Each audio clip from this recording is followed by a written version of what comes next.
Welcome to Life Lessons from the Srimad Bhagavatam. We continue discussing the 10th canto of the Bhagavatam. Today we're discussing the 83rd chapter, and this concerns Draupadi's meeting with Krishna's queens in Kurukshetra. So that will be our discussion. We'll be here for the next hour. You're welcome to stay with us. And as I wait for some of our friends to arrive, I will chant some prayers of invocation from the Srimad Bhagavatam. Canto 1, Chapter 2, Text 4. Very famous verse. If you know it, chant with me. Narayanam namaskritya naram chaiva narottamam devim saraswatim vyasam tato jayam udirayet. Before reciting this Srimad Bhagavatam, which is the very means of conquest, one should offer respectful obeisances unto the personality of Godhead, Narayana, unto Naranarayan Rishi, the supermost human being, unto Mother Saraswati, the goddess of learning, and unto Srila Vyasadeva, the author. Some of you have heard me chant this verse many times, and you might be curious, like, why do we start the Bhagavatam by offering obeisances to Naranarayan Rishi and Saraswati? Well, I guess Vyasadeva and Sukadeva Goswami are obvious. Narayan is also obvious, but let's think of it in these terms. Vyasadeva wrote the Srimad Bhagavatam in Badrinath. And Badrinath is the place where Vyasadeva resides. Even today, you can make pilgrimage to Badrinath. There is a temple of Narayan. There is also the cave of Vyasadeva. There is the temple or place of Narayan Rishi. They're all there. And the Saraswati River is said to have flowed by that ashram in ancient times. Hence, we begin Bhagavatam by offering our obeisances to Narayan, Naranarayan Rishi, Mother Saraswati. Here it says the goddess of learning, also the river, and Vyasadeva, all there in Badrikashram, where this Bhagavatam was first visualized by Vyas and then written by Vyas. We continue with our invocatory prayers. Chapter 2, Text 17. Shrinvatam swakata Krishna Punya Shravana Kirtana Hridyantasto Hyabhadrani Vidunoti Suritsatam. Krishna, the personality of Godhead, who is the Paramatma, super soul in everyone's heart and the benefactor of the truthful devotee, cleanses desire for material enjoyment from the heart, who has developed the urge to hear his messages, which are in themselves virtuous when properly heard and chanted. That's what we're engaged in here, the process of hearing and chanting. And as we engage in this process, what this verse says, what will happen is our heart will be purified. The desire for material enjoyment will be purified from our heart by Krishna, who is present within our heart as Super Soul, as Paramatma. We'll chant one more prayer of invocation, and then we'll begin our discussion. Text 18 from the second chapter of the first canto. Nasta prayeshu abhadreshu nityam bhagavata sevaya bhagavati uttama shloke bhaktir bhavati naishtiki. By regular attendance in classes on the Bhagavatam and by rendering service to the pure devotee, all that is troublesome to the heart is almost completely destroyed, and loving service unto the personality of Godhead, who is praised with transcendental song, is established as an irrevocable fact. I want to chant one more verse because these verses are just so wonderful, and this next one is particularly powerful. First Canto, Chapter 3, Text 40. Idam Bhagavatam Nama Puranam Brahma Samhitam Uttama Shloka Charitam Chakara Bhagavan Rishi Nishreyasaya Lokasya Dhanyam Stvasthyaya Namahat. This Srimad Bhagavatam is the literary incarnation of God, and it is compiled by Srila Vyasadeva, the incarnation of God.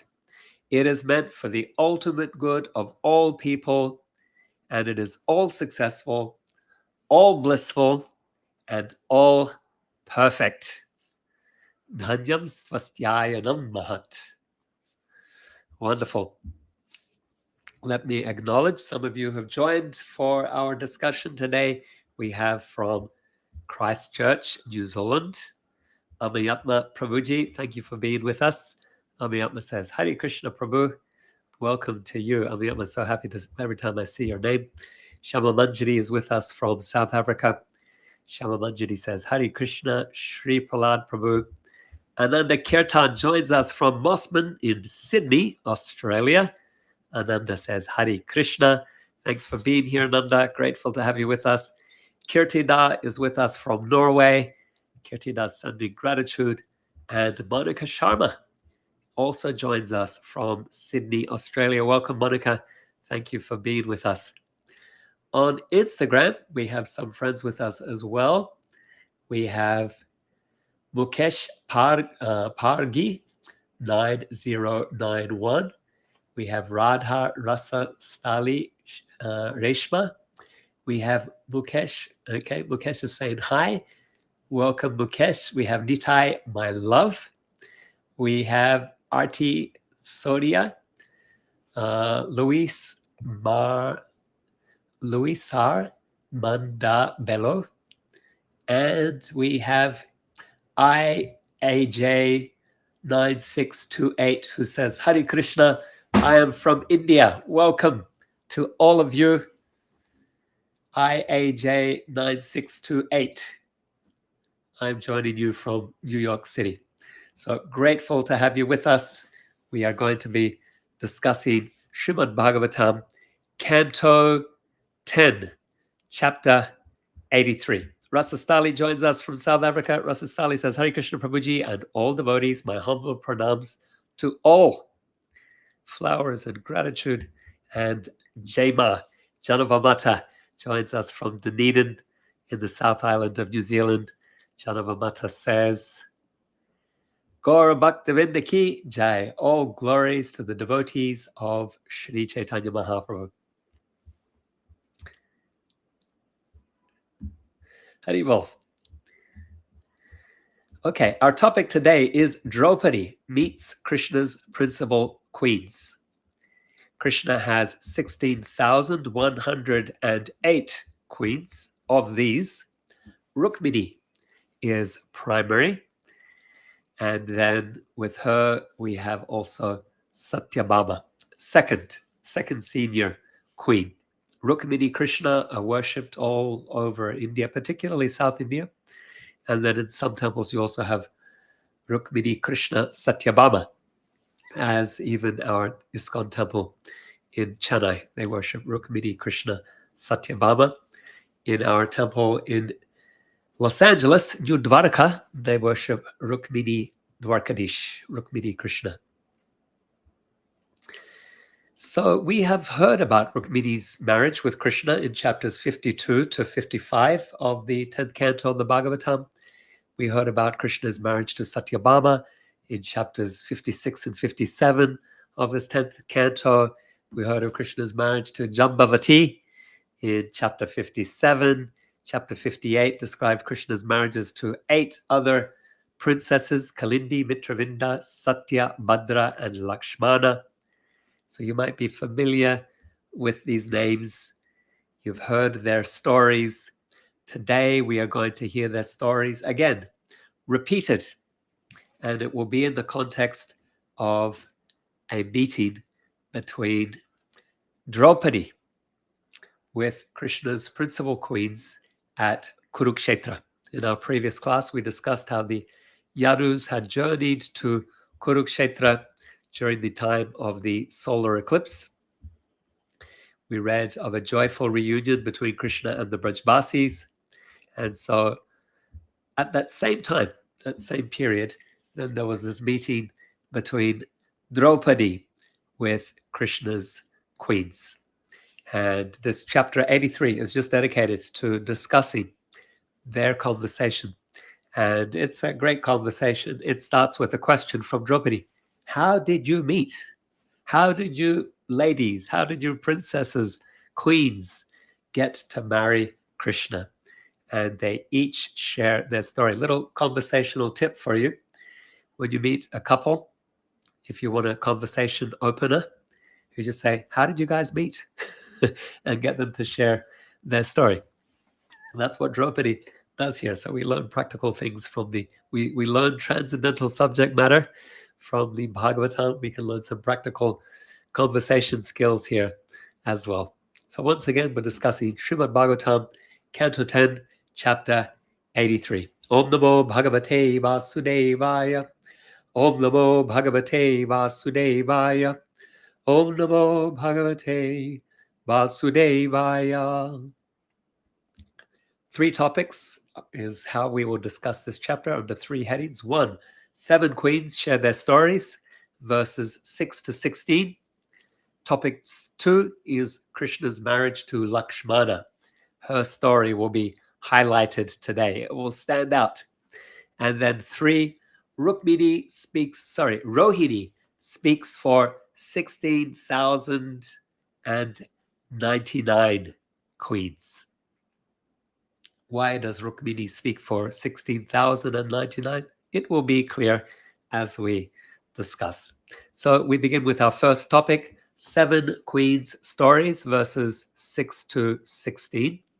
Draupadi, she opens the conversation. She says, O Vaidarbhi, which is a name for Rukmini, O Bhadra, Jambavati, O Satyabhama, Kalindi, O Saibya, Rohini, Lakshmana, and other wives of Krishna, please tell me how the Supreme Lord Achyuta, imitating the ways of this world by his mystic power, came to marry each of you. So there's a nice invitation for conversation, for sharing, for Hari Katha, Krishna Katha from Draupadi.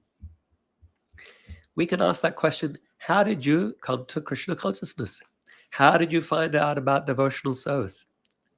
That's a nice conversation opener for any devotee that you might meet and want to have a conversation with. How did you meet Krishna? How did you receive Krishna's mercy, Prabhupada's mercy? Our acharyas, they point out that the list of the different names of queens that Draupadi provides here is not in order of seniority, but rather according to how they were sitting next to each other when Draupadi addressed them.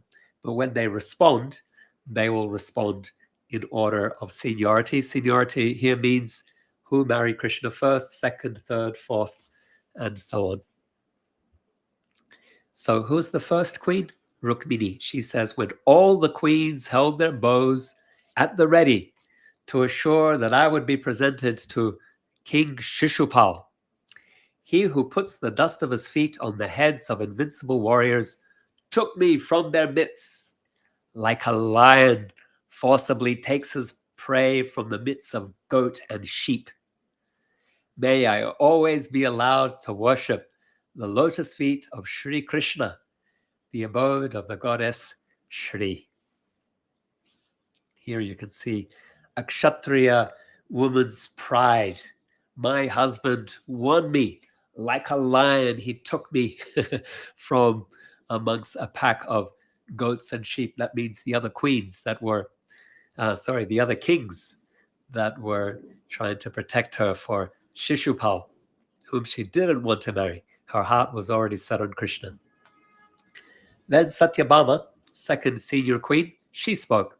She said, my father Satrajit, his heart tormented by the death of his brother Prasena, accused Krishna of killing him.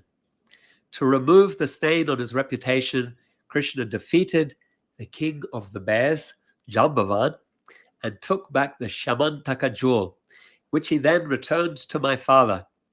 Fearing the consequences of his offense, my father offered me to Krishna, even though I had already been promised to others.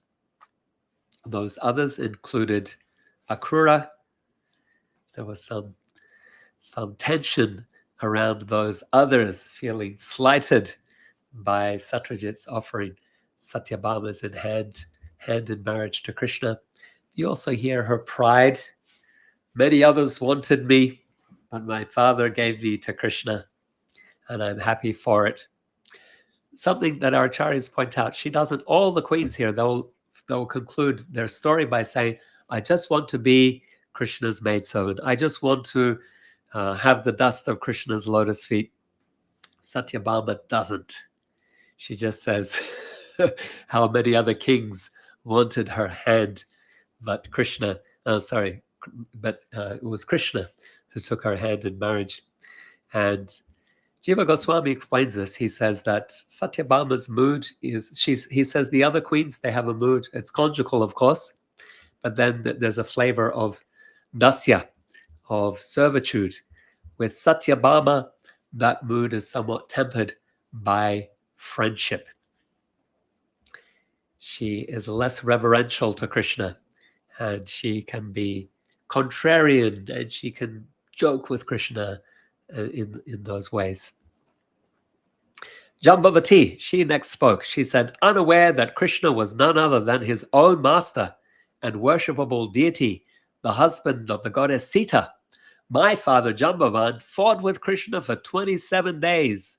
When my father finally came to his senses and recognized his Lord, he took hold of his feet and presented him both with me and the Shamantaka jewel as a token of his reverence.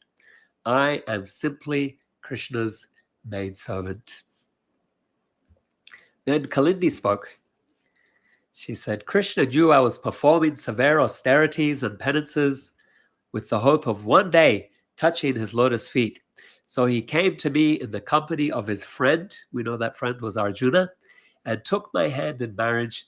Now I am engaged as a sweeper in his palace. Brahma Samhita says, Lakshmi Sahasra Satasam Brahma Sevyamanam. That in Vaikuntha, in Goloka, hundreds of thousands of Lakshmis, or goddess of fortune, they are performing Sevya. They're performing simple services out of love and affection for Krishna. And here Kalindi says, I am just a simple cleaner in Krishna's palace. Mitravinda says, at my svayaṁvara ceremony, Krishna came forward, defeated all the kings who were present, including my brothers, they're Vinda and Anuvinda, mentioned in another place, who dared to insult him, and took me away as a lion removes his prey amidst a pack of dogs. Thus Krishna, the shelter of the goddess of fortune, brought me to his capital city, Dvaraka. May I be allowed to serve him by washing his lotus feet life after life. Then Satya spoke. Satya said, my father arranged for 7 extremely powerful and vigorous bulls with deadly sharp horns to test the prowess of the kings who desired my hand in marriage. Although these bulls destroyed the false pride of many heroes, Krishna subdued them effortlessly, tying them up in the same way that children playfully tie up a goat's kids. He thus purchased me with his valor. He took me away with my maidservants and a full army of 4 divisions, defeating all the kings who opposed him along the road. May I be granted the privilege of serving that Lord. And when we hear his story, her story, earlier in the Bhagavatam, we learn that actually Krishna expanded himself as 7 Krishnas to defeat those 7 bulls. Now we've heard from 6 queens, so a 7th queen now will speak. That is Bhadra. Bhadra says, my dear Draupadi, of his own free will, my father invited his nephew Krishna, whom I had already dedicated my heart to, and offered me to him as his bride. My father presented me to the Lord with an Akshohini, military guard, and a retinue of my female companions. My ultimate perfection is this: to always be allowed to touch Lord Krishna's lotus feet as I wander from life to life, bound by my karma. So we can pause here and reflect. If we take these stories all together, we find some pattern.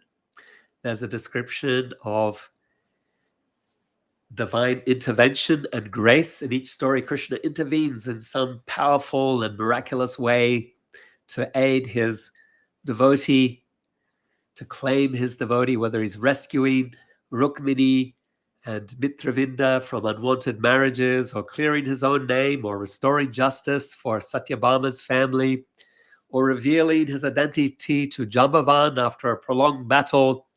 Each act of Krishna is an example of this divine intervention that changes the course of events in a dramatic way in favor of establishing dharma, protecting devotees, but establishing this relationship with his devotees. Another element here in each of these stories is some kind of transformation.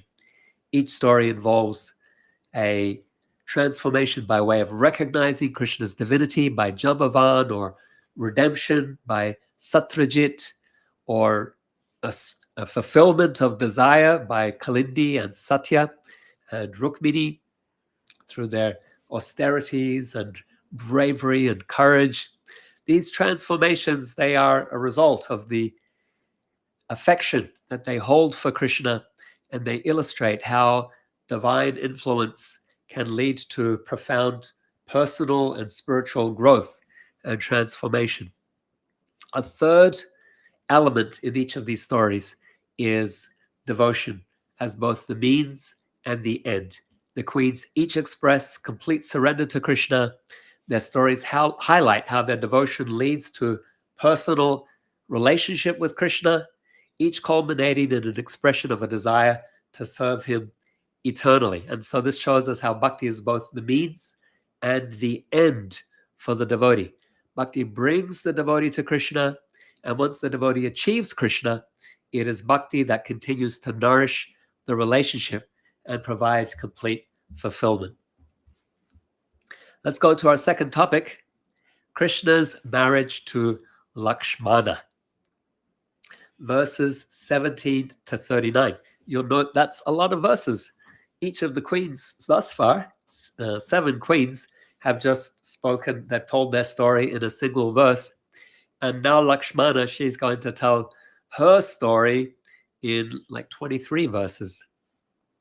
So you can take note of that. You might wonder why. Why does Lakshmana have so many verses, so many more verses than the other queens? If you have any insights, you can type them into the chat. Lakshmana said, "O Queen Draupadi, I repeatedly heard Narad Muni glorify the appearance and activities of Krishna, and thus my heart also became attracted to him. Indeed, even goddess Padmahasta, Lakshmi, chose him as her husband after careful consideration, rejecting the great demigods who rule the different planets." She's describing an incident described in the 8th canto of Srimad Bhagavatam. During the churning of the milk ocean, many auspicious things are generated, including goddess Lakshmi. And all the demigods, they line up. They start striking up very handsome and powerful poses. They want Lakshmi to select them as her husband. And she walks along and considers, looks upon each of these demigods, all very powerful candidates. And then she can't find them, but she's looking, she's not satisfied with any of them. Finally, she sees Krishna. She sees Lord Narayan, and she takes the garland that she's holding in her hand, and she puts it around her neck and selects Krishna as her husband. So Lakshmana says that my heart was set on Krishna. I had chosen him like Lakshmi had chosen Lord Narayan. Or she's saying, even Lakshmi chose him. Why wouldn't I have chosen him when I have heard his glories from Narad Muni? She said, my father, Brihat Sain, was by nature very compassionate to me, his daughter, and knowing my feelings, he arranged to fulfill my desire.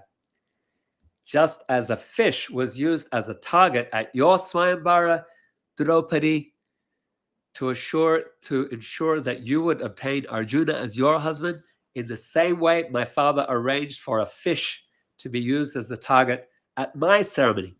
However, in my svayaṁvara, the fish was concealed on all sides, and only its reflection could be seen in a pot of water below. She said, my svayaṁvara was a bit more challenging than your svayaṁvara. When the kings of the world heard of this svayaṁvara, of this challenge, they came from far and wide, bringing their arrows and their bows, shooting their arrows, wielding their other weapons. They came from all directions, accompanied by their military teachers. My father honored each king according to his strength and seniority. They took up their bows and arrows. One by one, they tried to pierce the target in the midst of the assembly. Some of them picked up the bow but couldn't string it. Some threw it aside in frustration as they were unable to string it. Some managed to pull the bowstring toward the tip of the bow only to have it spring back and knock them to the ground. A few heroes, namely Jarasandha, Shishupal, Bhima, Duryodhana, Karna, and the king of Ambashta, succeeded in stringing the bow, but none of them could find the target. Then Arjuna, she's speaking to Arjuna's wife, then your husband Arjuna looked at the reflection of the fish in the water and determined its position. When he carefully shot the arrow at it, however, he did not pierce the target, but merely grazed it. So he came very close. And our acharyas comment, they say he missed purposefully. He wanted Krishna to marry Lakshmana. He knew that Lakshmana's heart was set on Krishna, and that Krishna's heart was set on Lakshmana. And so rather than striking the target and winning the bride, he just grazed it to show that he could if he wanted. Well, at least that's how he understood it. Lakshmana's understood it differently. After all the arrogant kings had given up, their pride broken, Krishna, the Supreme Personality of Godhead, picked up the bow, easily strung it, then fixed an arrow upon it. As the sun stood in the constellation Abhijit, he looked at the fish in the water only once and then pierced it with the arrow, knocking it to the ground. So let's just give a short note here on this Abhijit Muhurta. It's considered the most auspicious Muhurta of every day. So every day, even days which are astrologically inauspicious, every day has its most auspicious moment. That is the Abhijit Muhurta. And how do you calculate the Abhijit Muhurta? That is when the sun is at its zenith. That is when the sun is at its highest point in the sky. That's considered Abhijit. Abhijit means unconquerable. Anything that you start or undertake at the Abhijit Muhurta, it should be successful. And so this Abhijit Muhurta is being noted by Lakshmana. That was the moment that Krishna took up the bow and struck the target. So just to say, Abhijit Muhurta doesn't necessarily correspond to 12 noon, because with daylight saving, it might be 1 hour before or after the sun is at its zenith. But if you are able to calculate from sunrise and sunset and then the midpoint there, that will be the Abhijit Muhurta for the day. And you might use that Muhurta for something important that you have to accomplish on that day. When Krishna struck the target, kettle drums resounded in the sky, and on the earth people shouted, Jai, Jai. Demigods showered flowers, and just then I walked into the ceremonial ground, my ankle bells gently tinkling. I was wearing new garments of the finest silk, tied with a belt, and I carried a brilliant necklace fashioned of gold and jewels. There was a shy smile on my face, and a wreath of flowers in my hair. I lifted my face, which was encircled by my abundant locks, and effulgent from the glow of my earrings reflected from my cheeks. Smiling coolly, I glanced about. What's a cool smile? Smiling coolly, I glanced about. Then looking around at all the kings, I slowly placed the necklace on the shoulders of Krishna Murari, who had captured my heart. Just then there were loud sounds of conchos and mridangas and pataha and bheni and anaka drums, as well as other instruments. Men and women, they danced, and singers, they sang. The leading kings there couldn't tolerate my choosing Krishna.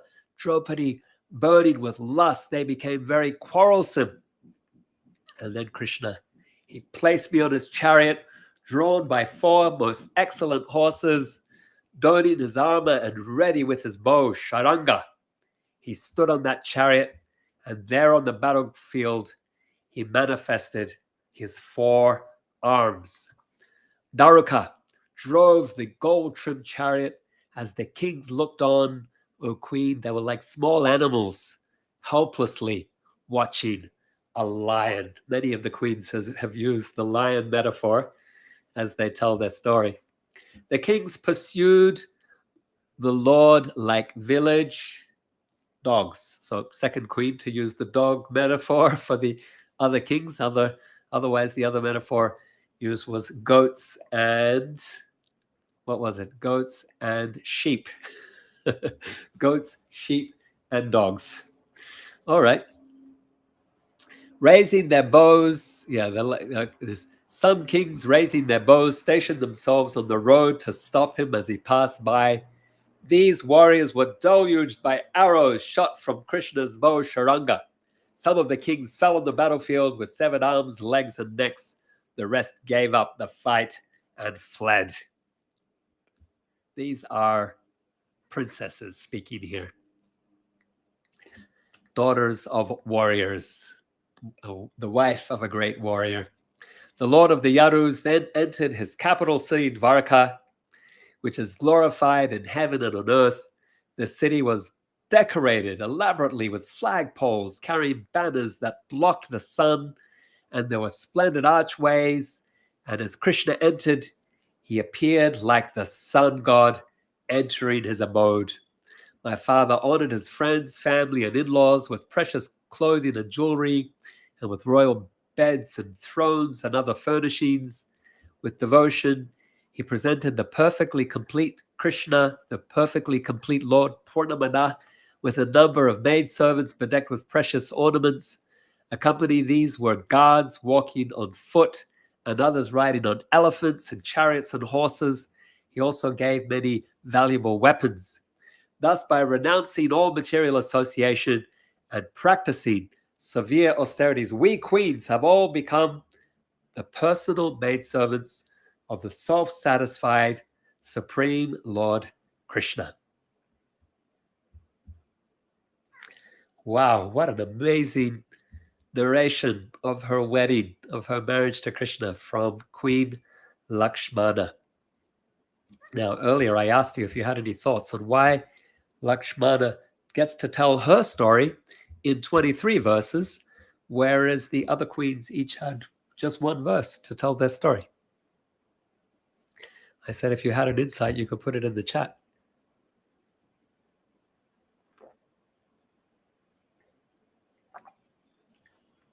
That's it, my water break, giving you time for your response. Thus far, I see none. Okay, so I'm going to need to answer the question myself. Even as I start answering, if you have more insight, put it in the chat.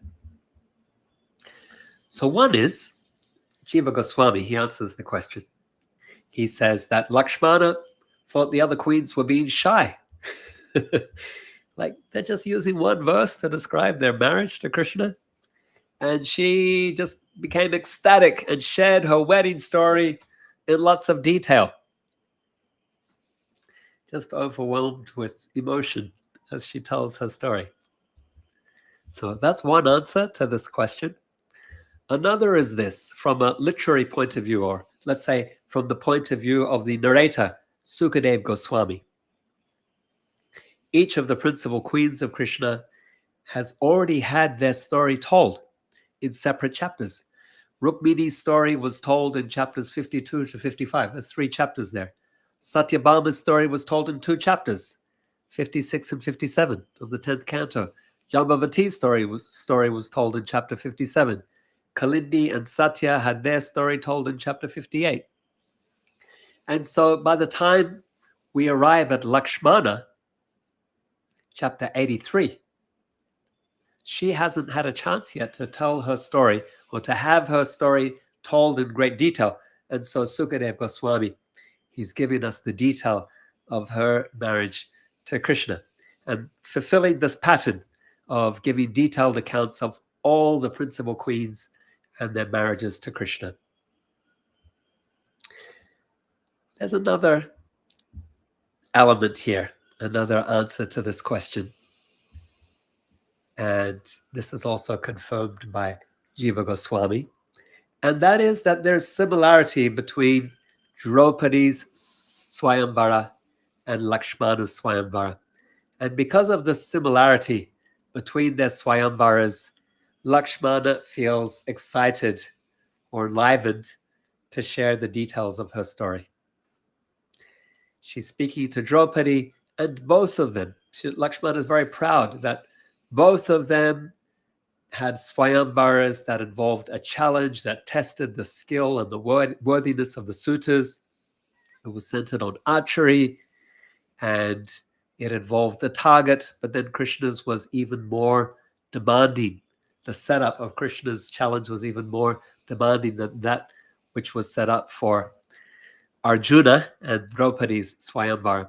So this links Lakshmana's story with Draupadi's story, and it creates a nice bridge between 2 narratives and between 2 very significant figures in the Bhagavatam, Draupadi and Krishna's queen Lakshmana. But it also elevates Krishna, it glorifies Krishna, because there's this aspect of Lakshmana's svayaṁvara being even more challenging than Draupadi's, and Arjuna appearing to fail in that case, but then Krishna, he was victorious. We can reflect on this description just at another level, and that is to appreciate the devotion, the individuality. Each queen is, yes, they're all principal queens. There's that similarity between them, but they're all individuals as well. Lakshmana is bringing out the detail of her story, and she also brings out some of her personality as well. And so each queen has her unique way of connecting with Krishna. And similarly, you and I, as aspiring devotees, we can express our love for Krishna in various ways that also resonate with our own nature and disposition as well. We have heard from 8 principal queens of Krishna. Krishna has 16,108 queens. So the 8 principal queens, we have heard their stories now. But this is not the end of the chapter. There is another queen to speak, and that is Rohini. A 9th queen will now speak. Why will Rohini? Who is this Rohini? This 9th queen. She speaks on behalf of the other 16,100. She's the principal among the 16,100 queens that Krishna rescued from Bhaumasura. So she says, after killing Bhaumasura, or Narakasura is also his name, and his followers, Krishna found us in the demon's prison. And he could understand that we were all princesses, daughters of kings, whom Bhauma had defeated during his conquest of the earth. Krishna set us free. He is the source of liberation from material entanglement. and we expressed our desire to marry him, and he agreed to marry all of us, thus fulfilling our desire. I'm going to chant the Sanskrit for a couple of verses also spoken by Rohini.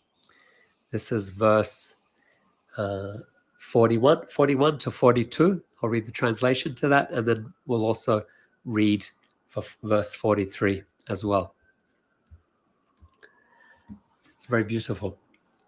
Navayam sadvirajayam svarajyam bhovyamapyuta vairajyam parameshtyam cha anantyam vahare param kamayamaha etasya Srimat Padaraja Shriya Kuchakum Kuma Gandhayam Murna Vadhum Kadabrita. O saintly lady Draupadi, we do not desire dominion over the earth, the sovereignty of the King of Heaven, unlimited facility for enjoyment, mystic power, the position of Brahma, immortality, or even the attainment of the kingdom of God in Vaikuntha. We simply desire to carry on our heads the dust of Lord Krishna's lotus feet, enriched by the kumkum, the fragrance of kumkum from his consort's bosom. Shriya. And then verse 43, they say, Vrajastriyo yadvachanti pulindyastrina virudha gavascharayato gopa padasparsham mahatmana. We desire the same contact with the Supreme Lord's feet that the young women of Vraja, the cowherd boys, and even the Aborigine Pulinda women desire, to the touch of the dust he leaves on the plants and grass as he tends his cows. So we can pause here and reflect. Our acharyas, they're very interested in these words spoken by Rohini. They say that this is an indication of Vraja Gopi Prem as an aspiration of these queens. And so we can take here, in fact, an important lesson. The pious aspiration or expression of devotees, devotion, is that expressed by the residents of Sri Vrndavan. The queens say, we don't desire dominion of the earth. We don't desire mystic power. We don't desire the position of Brahma. We don't even want Vaikuntha, liberation. The words they mention is samipya, to have Krishna's close company. What do we want? Srimat Pada Raja Shriya. Pada Raja. Raja is dust. Pada, feet. Srimat Pada Raja. We want the holy dust of the lotus feet, which has the fragrance of Kucha Kumkuma Gandhadyam from Shriya. Who is that Shriya? Our acharyas say that Shriya is Srimati Radharani. Devi Krishna Mayi Prokta Radhika Paradevata Sarva Lakshmi Maya Sarva Kanti Samohini Para. This is from the Brihad Gotamiya Tantra. The transcendental goddess Radhika is the direct counterpart of Krishna. Radha contains within her all the goddesses of fortune. Radhika possesses all the attractiveness to attract Krishna. Reality, the beautiful. Srimati Radhika is the primeval, internal potency of Sri Krishna. So with this verse in mind, our acharyas interpret these verses that the queens of Dwarka said, the intimate girlfriends of Radha desire to touch the dust of Krishna's feet, which is enriched with the fragrance of kumkum from Sri Radha's chest. Even the Aboriginal women of Vrindavan, the Pulindas, also desire this reddish kumkum powder when they see it smeared on the grass and plants, Trina Virudha of Vrndavan. Jiva Goswami and Vishwanath Chakravarti Thakur, they say the 8 principal queens headed by Rukmini, they felt so fortunate and satisfied in their relationship with Krishna in Dwarka, and they had no desire to attain the dust of his lotus feet as expressed here. These 16,000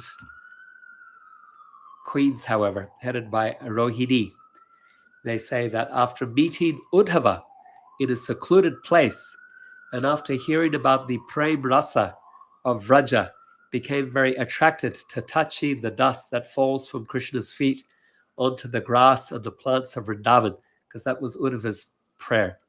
And these queens became especially eager after hearing about these super excellent qualities of Srimati Radharani's beauty and character and devotion and sweetness and the joy that she brings to Krishna and how she brings him under her control. That made them even more eager for this dust of Krishna's lotus feet.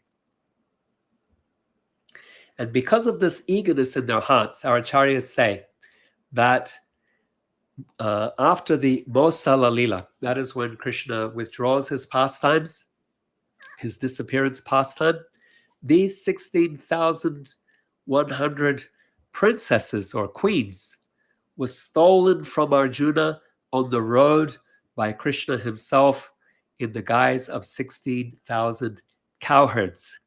And he took them away to Gokula Vrindavan.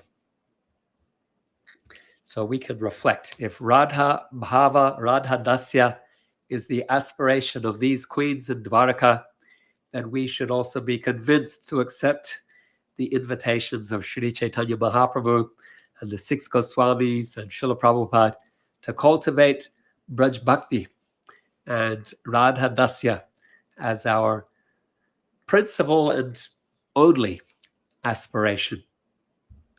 So today we've been discussing 10th Canto, chapter 83, concerning Draupadi's meeting with Krishna's principal queens, and we can sum up with a prayer. In the meantime, if you have any questions or reflections or comments, type them into the chat. Beloved Krishna, we meditate on the stories of your marriages to your beloved Dwarka queens, each narrative like a petal opening to reveal the flower of your queen's devotion, your divine intervention, and the transformation of all involved. In the might of your arm, the gentle and the fierce find salvation, from the palace halls to the prison cells, from the battlefield's fury to the silent sanctum of your sacred groves.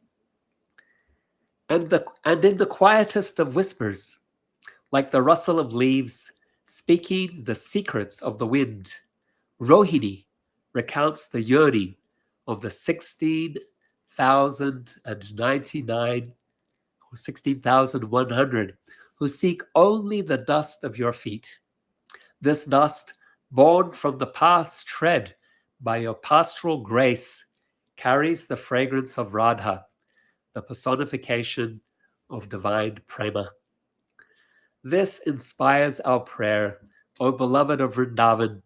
We aspire not for the sovereignty of the heavens or the powers of earth, but for a place of service at the lotus feet of Sri Radha. It is there that our journeys end and begin.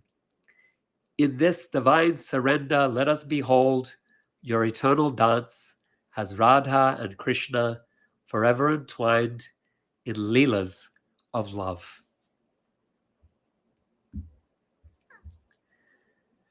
So, who would have imagined that a discussion by Krishna's queens in Dwarka would lead us back to Vraja, back to Vrindavan, and to a meditation and prayer to Srimati Radharani.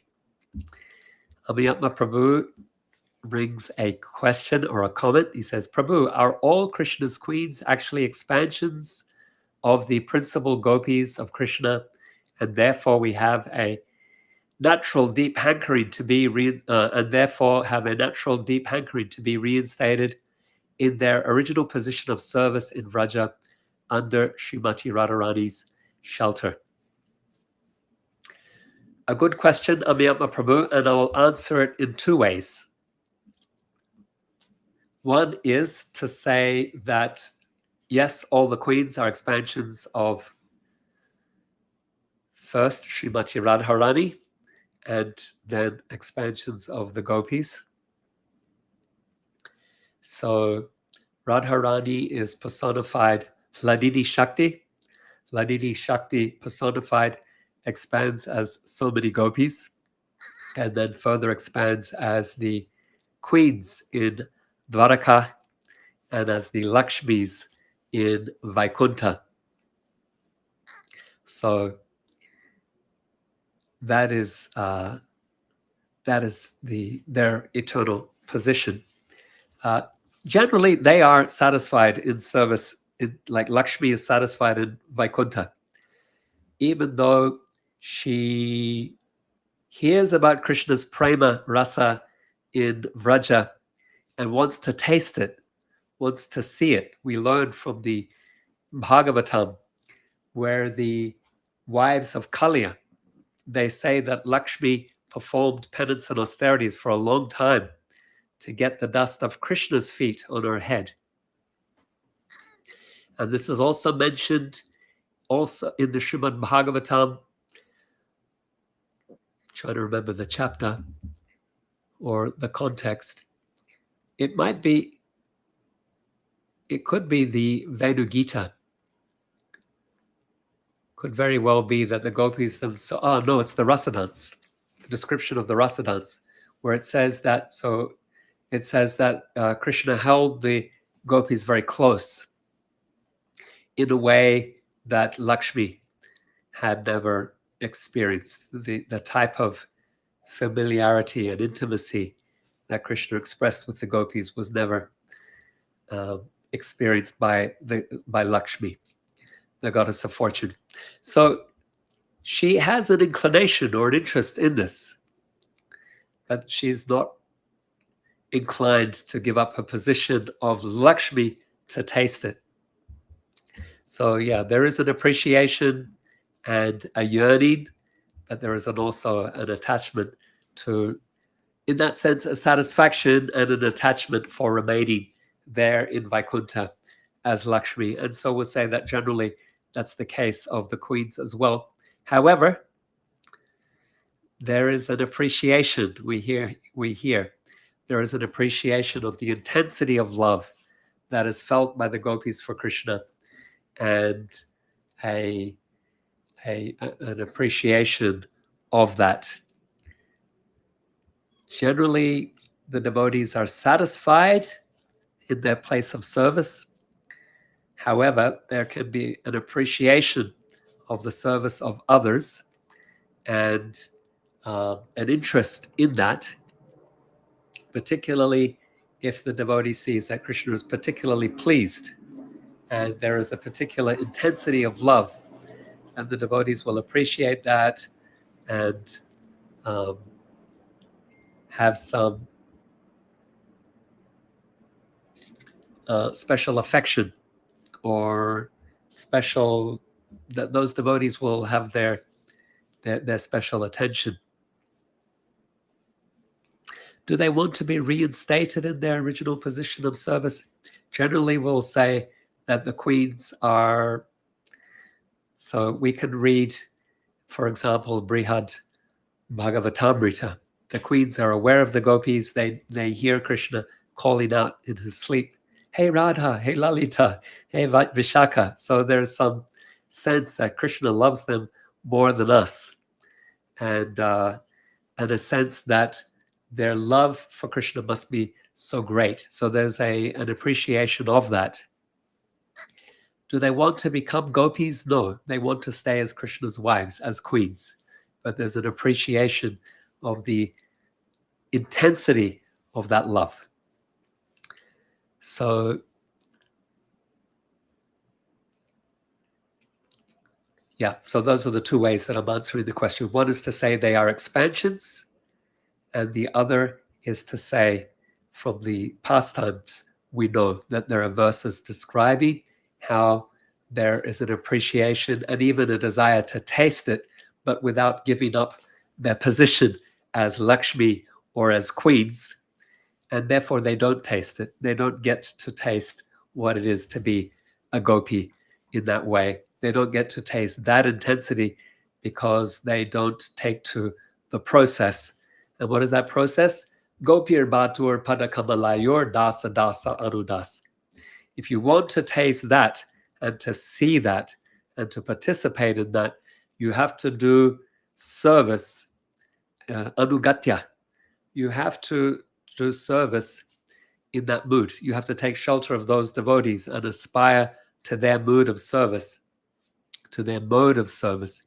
And only by becoming a servant in that mood will you ever get to see or taste that flavor of rasa. And that flavor is only expressed and experienced in Vraja.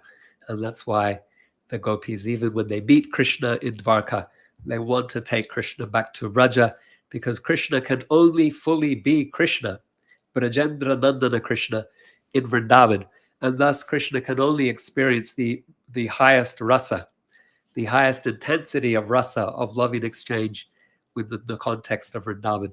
And so they only want to see him there. Thank you for the question, Aviyama, giving us an opportunity to further churn the nectar here. Janavamata says, thank you for such a transcendental feast of nectar. These pastimes and the lessons contained therein are priceless and essential, nourishing to heart and mind, ever fresh and multi-layered.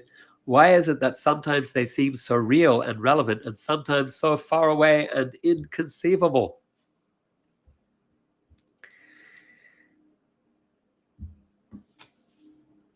Why, oh why, Janavamata? It depends on a couple of things, I will say. A few things. One is what are our layers of conditioning. That could be a barrier to our being able to taste and experience the reality of these pastimes as we hear them. Initially, they may taste bitter to us. We might not have any taste. Rupa Goswami, he tells us, Sit Krishna Nama Charitari Sukirtananu, Tan Nama Krishna Charitari Sukirtananu. I'm not getting it.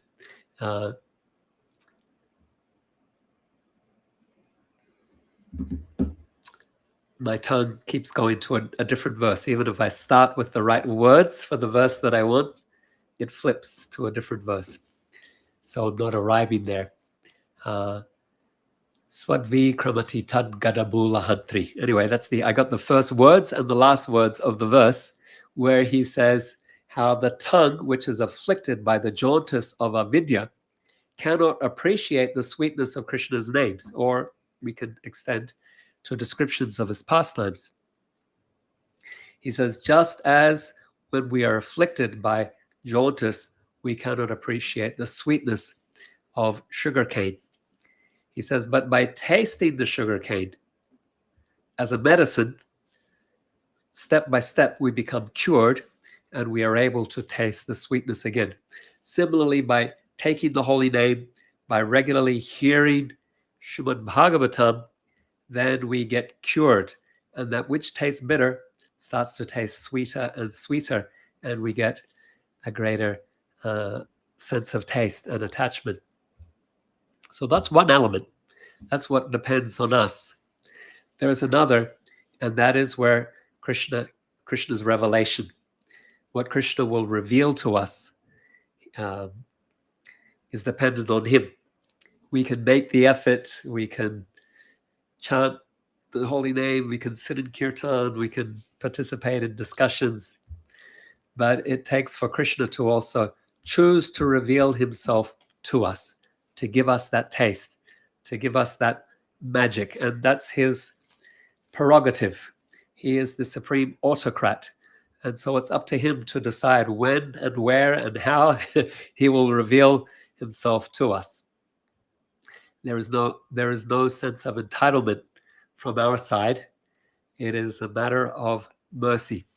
And so sometimes Krishna may also keep himself distant from us, or may appear distant, that we can't see him. He's out of sight. And he does that to heighten the intensity of our longing, the longing of our heart to see him again, to taste him again, to feel his presence and the flow of his mercy. Again, that's up to him. That's up to Krishna. But otherwise, he tells us in the Gita that when devotees come together and discuss or chant my name and discuss my pastimes, he says, I enter their heart with the shining lamp of knowledge, and I bring illumination to the heart of that devotee, removing all ignorance and providing enlightenment. And so when Krishna decides to do that, to enter our hearts with the shining lamp of love, that's up to him. Another aspect to all of this, also, so two other elements. One is the Sangha that we keep, where we're engaged in our hearing and chanting, so the devotees that we associate with, and the other is the where. So the who and the where can also have a significant influence. If we're associating with other devotees that have this taste, then there is a greater probability of it being awakened in our own hearts. And the other is the where.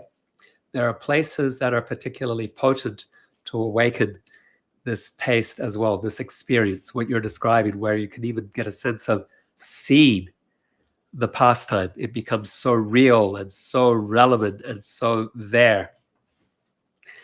I was grateful when I was in Vrndavan recently, and there was one moment where it was just so much mercy flowing, and it was a gift that was given. How was it given? It was the place, it was the people, it was the time, it was the moment as well.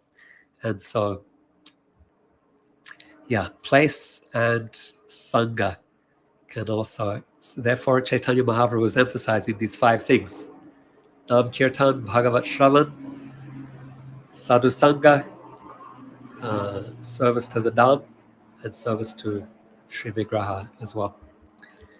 All of these practices go together to heighten the probability of our experiencing this reality of Krishna, the all-attractive. Thank you, Janavamata. Kirtidas says, beautiful class, thank you. The group of Chandravali. Is it under Queen Rukmini? Please forgive my ignorance. Thank you, Kirtida. No, it is not under Rukmini. Thank you for the question. So let me just start there. And no need to apologize when we are all ignorant. Krishna gives us some revelation, but no need to apologize there. But thank you for your humility. So the group of Chandravali is not under Rukmini. Rather, there is a similarity in mood. There is a difference as well. Rukmini's mood will have greater Aishvarya, and Chandravali more Madhurya.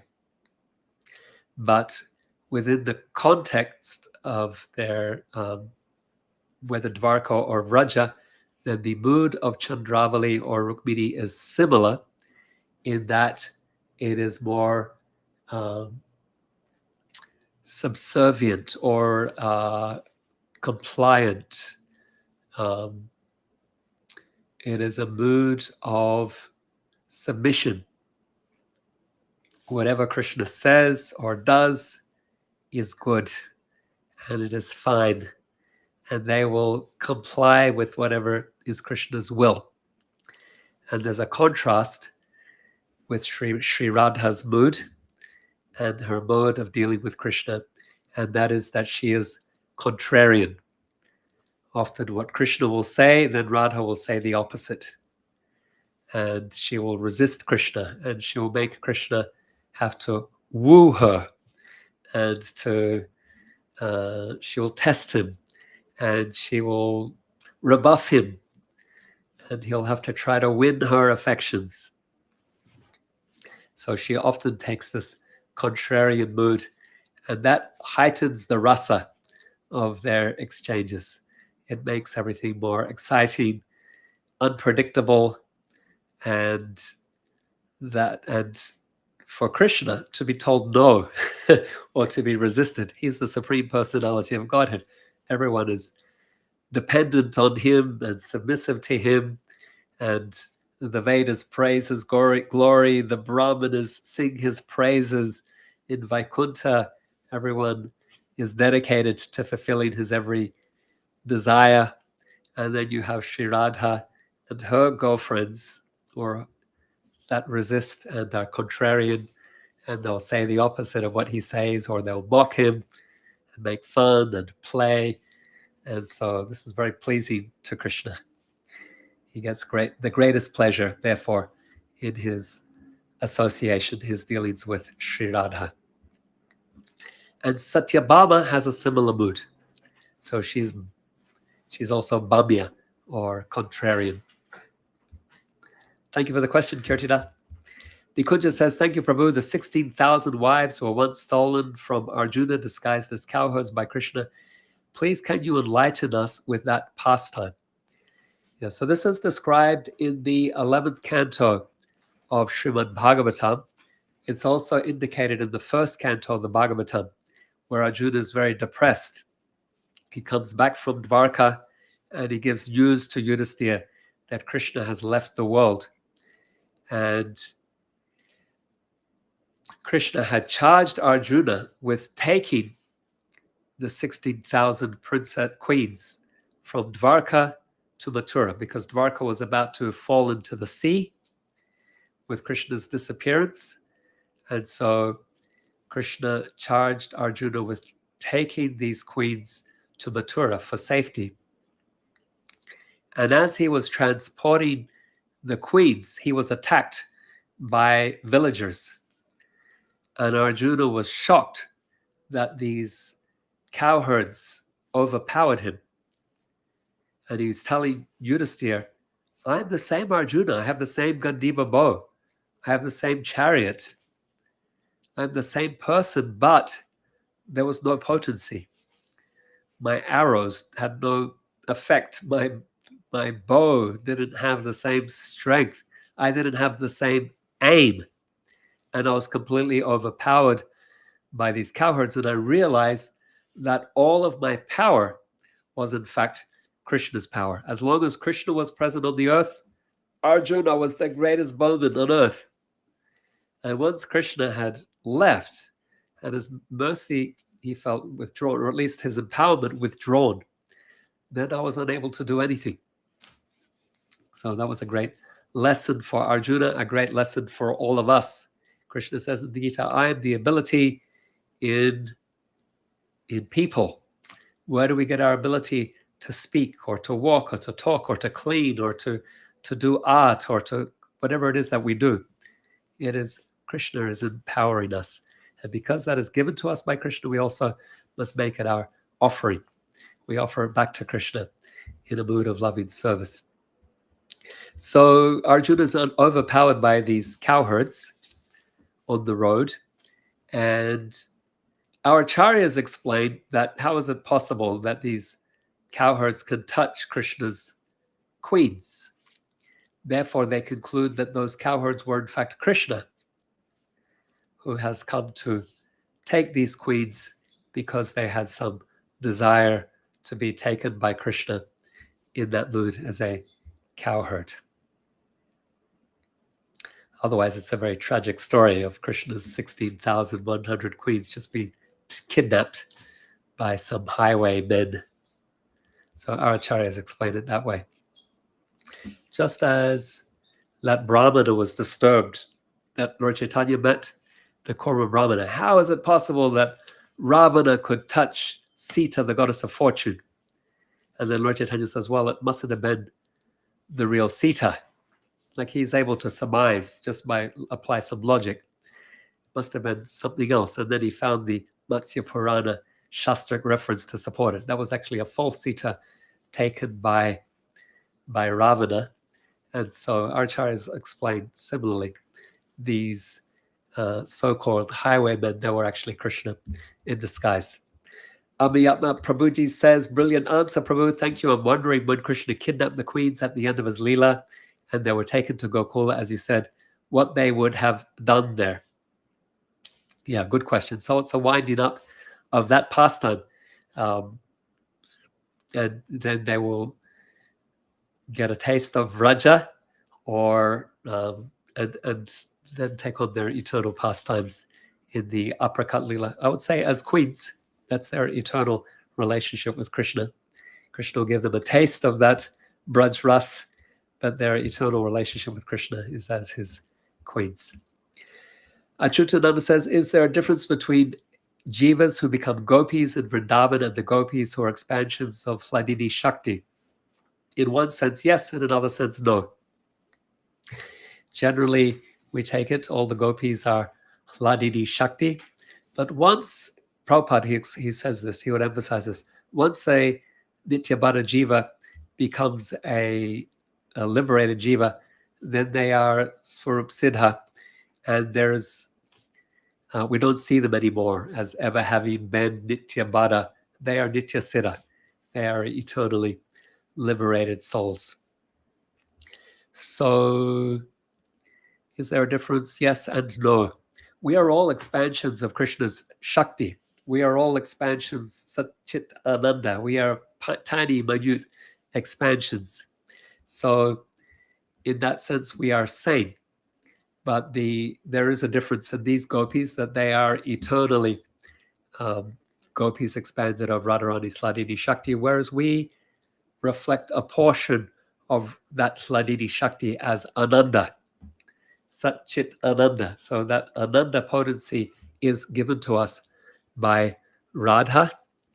It is a reflection of her Hladini Shakti, and it is on account of that we experience pleasure, we seek pleasure, even in a perverted way in this material world as conditioned souls. But then we also come to realize that our real pleasure is in giving pleasure to Krishna, to engage in service to Krishna. So difference, yes, but sameness as well. That is our philosophy. Bade abade, oneness and difference. I'm answering questions quickly now because I see I'm holding you quite over time. There, Nikunja's given me the verse. Yat Krishna nama charitari sintaptya vidyapito pataptan rasanasya narochikanu kintavya narad anuninamna kalusheva justa svadvikraman bhavati tad ganamula hantri. This is from Upadeshamrita, or the Nectar of Instruction, verse number 6, we'll say. How for the conditioned soul, then our tongue is afflicted by the jaundice of ignorance, and we can't taste the sweetness of the holy name. But by chanting over and again, or by taking the sugar candy, then we become cured of the avidya, or of the jaundice, or we become cured of the ignorance, and we can taste the sweetness of the holy name. Thank you, Nikunja. Janavamata says, more and more as time goes by, I realize the greatest treasure of sadhu sangha. It's so much more evident to me that the mercy of the Vaishnavas is all I'm made of. So thank you. Gaur Bhaktivinda Ki Jai. Thank you, Janavamata. Kirtina says, thank you. Hey, Madhuvani's here as well. Sending gratitude. Thanks for joining us, Madhuvani.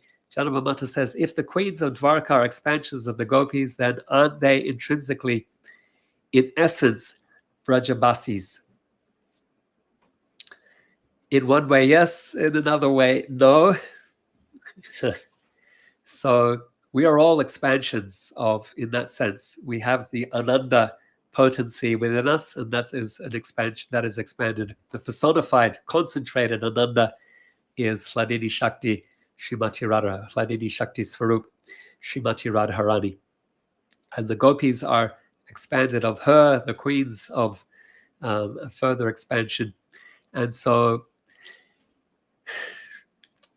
the most concentrated expression of the feelings, we could say, that the queens have, that loving Krishna in conjugal affection, would be that expressed by the gopis. However, in the queens of Dwarka, it is constrained by that Aishwarya, that sense of Krishna's majesty as well. So yes, in essence, gopis, however, there is the constraining factor of that Aishwarya, and so it's not expressed as gopi bhav in that way.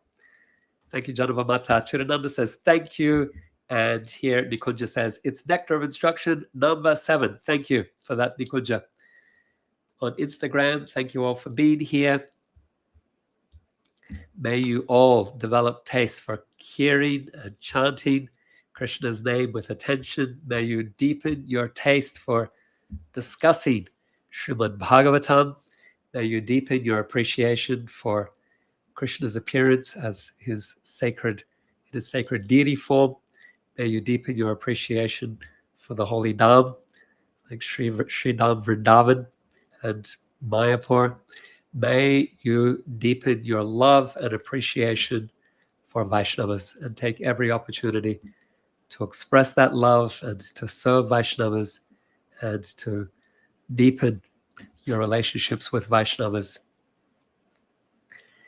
And as you apply these practices, may your heart soften with love and compassion for all living beings that compels you to share the treasures of bhakti with others. Grantaraj Srimad Bhagavatam ki jai, Srila Prabhupada ki jai, Samaveta Bhakta Vrinda ki jai, Nitai Gaura Premanandi Hari Bol.